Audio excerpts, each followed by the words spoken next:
But we begin tonight with a tale of two speeches, both from the same man, both from President Obama.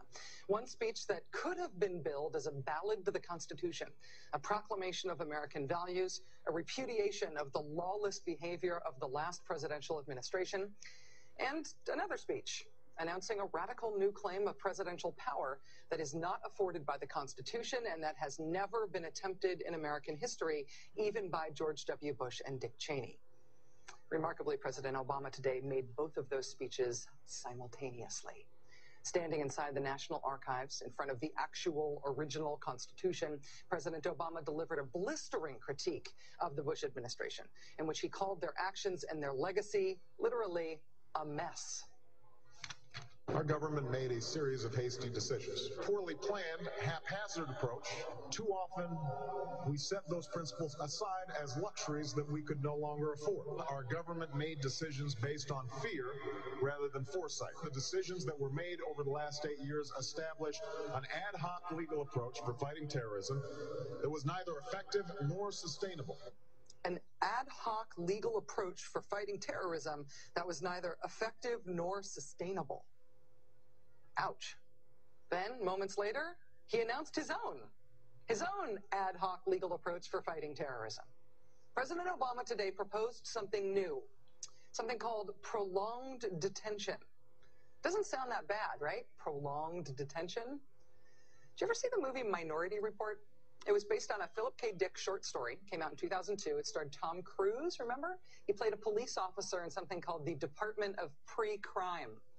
Pre-crime is where people are arrested and incarcerated to prevent crimes that they have not yet committed.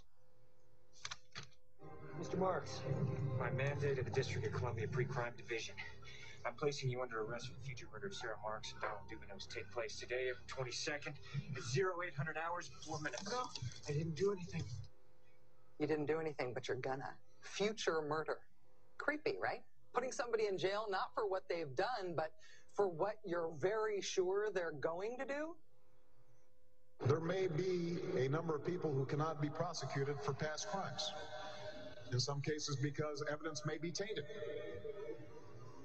but who nonetheless pose a threat to the security of the United States. We're not prosecuting them for past crimes, but we need to keep them in prison because of our expectation of their future crimes. Al-Qaeda terrorists and their affiliates are at war with the United States, and those that we capture, like other prisoners of war, must be prevented from attacking us again. Prevented. We will incarcerate people preventively. Preventive incarceration.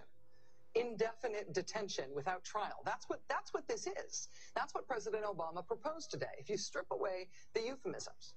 One civil liberties advocate told the New York Times today, quote, "We've known this was on the horizon for many years, but we were able to hold it off with George Bush. The idea that we might find ourselves fighting with the Obama administration over these powers is really stunning." And it is stunning, particularly to hear President Obama claim the power to keep people in prison indefinitely with no charges against them, no conviction, no sentence, just imprisonment. It's particularly stunning to hear him make that claim in the middle of a speech that was all about the rule of law. But we must do so with an abiding confidence in the rule of law. Our government was defending positions that undermine the rule of law to ensure that they are in line with the rule of law. How can a president speak the kind of poetry that President Obama does about the rule of law and call for the power to indefinitely, preventively imprison people because they might commit crimes in the future? How can those two things coexist in the same man, even in the same speech? Well, that brings us to the self-consciously awkward, embarrassing part of this speech today. After condemning the Bush administration for what he called their ad hoc legal strategy, for trying to make things seem legal that patently weren't, this is what President Obama proposed. My administration has begun to reshape the standards that apply to ensure that they are in line with the rule of law. We must have clear, defensible, and lawful standards for those who fall into this category. We must have a thorough process of periodic review so that any prolonged detention is carefully evaluated and justified.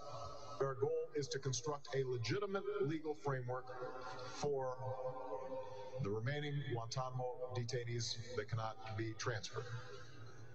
Our goal is not to avoid a legitimate legal framework. In our constitutional system, prolonged detention should not be the decision of any one man. If and when we determine that the United States must hold individuals to keep them from carrying out an act of war, we will do so within a system that involves judicial and congressional oversight. And so going forward, my administration will work with Congress to develop an appropriate legal regime so that our efforts are consistent with our values and our Constitution. You'll construct a legal regime to make indefinite detention legal. You will, what does he say? Develop an appropriate legal regime. So you can construct a whole new system outside the courts, even outside the military commissions, so that you can indefinitely imprison people without charges. And you'll build that system from scratch. What's that somebody said about ad hoc legal strategies?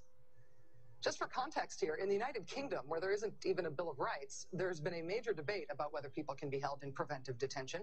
Former British Prime Minister Tony Blair wanted 3 months to be the outer limit for how long anyone could be held. There was a big political fight about it. Parliament ended up limiting that power to 28 days. 28 days is still the longest period of preventive detention that's allowed under law in any comparable democracy anywhere in the world.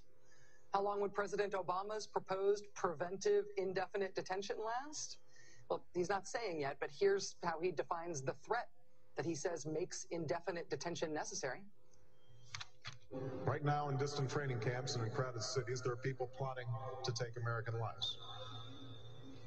That will be the case a year from now, 5 years from now, and in all probability, 10 years from now. 10 years from now. So you could get arrested today and locked up without a trial, without being convicted, without being sentenced for, say, 10 years until the threat of your future criminal behavior passes. Prolonged detention, he's calling it. This was a beautiful speech from President Obama today with patriotic, moving, even poetic language about the rule of law and the Constitution, and one of the most radical proposals for defying the Constitution that we have ever heard made to the American people.